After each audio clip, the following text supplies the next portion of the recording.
জামায়াতে ইসলামীর পিআর পদ্ধতির দাবিতে আন্দোলন পরিকল্পিত রাজনৈতিক প্রতারণা বলে মন্তব্য করেছেন জাতীয় নাগরিক পার্টির আহ্বায়ক নাহিদ ইসলাম। নিজের ভেরিফাইড ফেসবুক পেজে এক পোস্টে এমনটাই উল্লেখ করেছেন তিনি।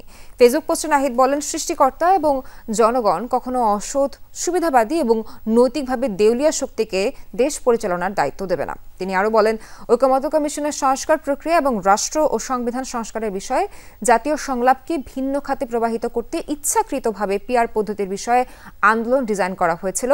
সাংবিধানিক সুরক্ষা হিসাবে পিআরের উপর ভিত্তি করে একটি উচ্চকক্ষ তৈরি করতে চেয়েছিল নাহিদ ও তার দল। একই সাথে জাতীয় ঐকমত্যের ভিত্তিতে জুলাই জাতীয় সনদ বাস্তবায়নের আইনি কাঠামো স্থাপন করতে চেয়েছিলেন, কিন্তু জামায়াত এবং তার সহযোগীরা এই এজেন্ডা হাইজ্যাক করেছে বলে অভিযোগ করেন নাহিদ ইসলাম। নাহিদ বলেন, জামায়াত সংকীর্ণ দলীয় স্বার্থ হাসিলের জন্য পিআরকে দর কষাকষির হাতিয়ার হিসেবে ব্যবহার করেছে। তাদের উদ্দেশ্য কখনো সংস্কার ছিল না, এটি ছিল কারচুপি। জামায়াত কখনো সংস্কার চায়নি।